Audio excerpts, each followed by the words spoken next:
So SADTU, remember, calling for the closure of schools until the peak of COVID-19 infections has passed.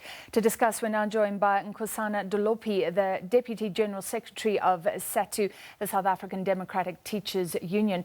Mr. Dolopi, thank you very much for being with us. So this comes after a meeting of your executive. Was there rigorous debate or a very strong sense amongst all members that schools should not be open right now?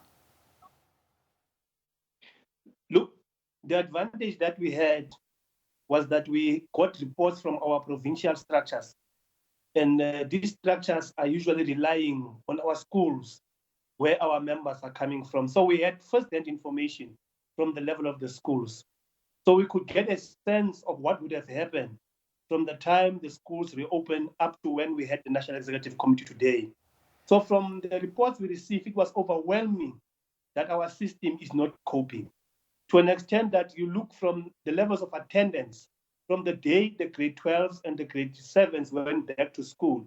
The attendance is very, very low for both those grades. It became worse when the grade 11s and the grade 6 then went back to school.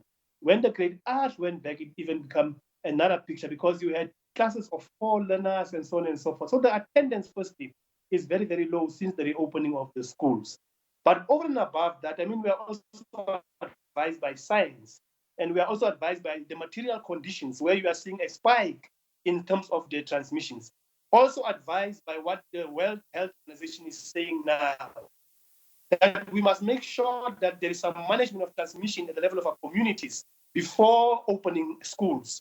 So we are saying, seeing all those, we then came to an overwhelming kind of conclusion as the National Executive Committee to say that no, we can't continue with this. Let's allow the peak to pass. Let's also allow winter to pass, and only happening at that time that there should be consideration of the reopening of the schools. What about what the health minister has been saying and other officials, that COVID-19 is here to stay even after the peak, and maybe we should get used to a new normal now? There may or may not be a vaccine, and it doesn't work to stay at home.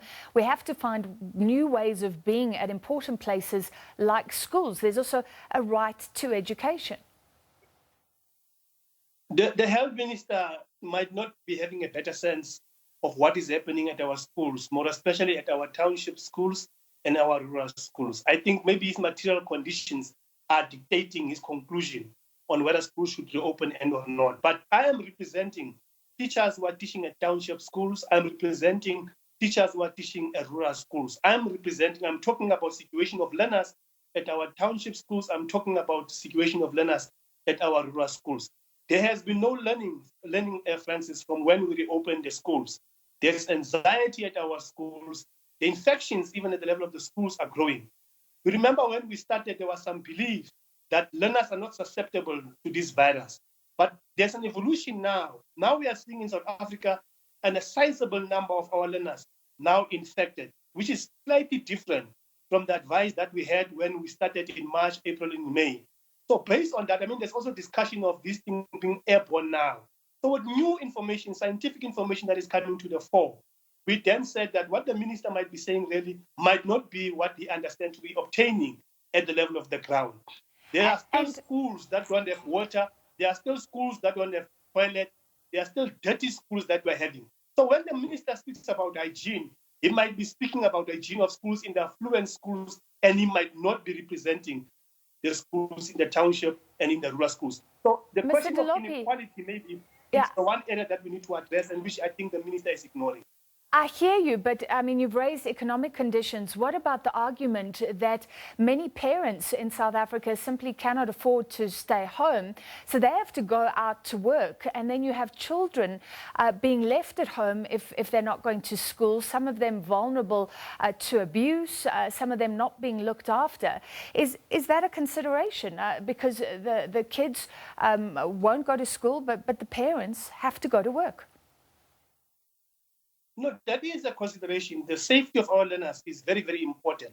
But you must remember, Francis, that learners stay at schools for only 6 hours. I mean, a day consists of 24 hours. So in any way, they spend 18 hours at home outside the school environment. So I think we'll have to look at how we mitigate the question of safety of our learners. That's why we are making the call that learners should stay at home. Learners should not gallivant and be in the street. It should be our collective responsibility as the communities, our parents, the teachers, and government to make the call to our learners that we are not saying that if you don't come to school, we are allowing you, we are giving you a license to gallivant and move around in the streets. We are saying their safety is important, and therefore they must take responsibility. They have that responsibility as well as learners. Stay at home, study at home. You don't have to gallivant, because if you do that, you are transmitting the disease and you might also be affected by doing that. But like I'm saying, the argument that says that parents are going home, they must be kept. A school is an institution of learning. In as much as safety is important, we are saying that children are spending 18 hours in the communities and so on and so forth. We need to correct this thing here, Francis, to say that our communities must be fixed to such an extent that they firstly became safe havens for our children. Schools will never be safe if our communities are not safe. It can't be the other way around. We must emphasize in correcting our communities, deal with questions of abuse, gender-based abuse, deal with questions of the harassment of our children in our communities. If we can get that one round, I think our schools will then also become a safer kind of thing there. But it can't be the other way around. All right, we'd like to get a response to your call, but what if government resists this call? What are you going to do? I can't see a reasonable government opposing our call. Our call is based on a sound educational argument that we are making to say that since the reopening of the schools, there is no learning at our schools. This is based on experience of teachers. This is based on an experience of teachers in the classroom. Remember, we are represented at each and every class almost in South Africa. So we are getting these reports from our teachers. The reports that we are getting from them is that there's a lot of anxiety, there's a lot of fear, the environment is a threatening kind of environment. Now, because we are working with the mind of a child, a mind can't process ideas properly. A mind can't progress. A mind can't develop if it works under environment of insecurity, if it works under environment of threat, if it works under environment of fear and anxiety. So we need to make sure that a conducive environment exists. It's only then that we will be able to allow our children to learn. Let me ask you, Mr. Dolopi, we're running out of time. We're running out of time very quickly and very bluntly because we are going to speak to government. Will you strike if your call is not heeded? It will be unnecessary, but I'm saying we have our options as a union. I mean, if our government does not listen to what the country, it's not only SADTU that is making this call. The communities are making these calls. I mean, some of the organizations, even of the ruling party, the ANC Women's League, and many others are making the call. What kind of government will this be that does not listen to its own population? I mean, it's not only teachers that are making the call. Even the learners themselves are afraid to come to the school. So we are saying any reasonable government that is representing the interest of the learners, that is representing the interest of our communities, should heed to a simple call that we are making to say that schools should be closed. Let's pass the peak, let's pass winter, and then we'll go back to school after that. All right, that was Nkosana Dolopi, the Deputy General Secretary of Union SADTU.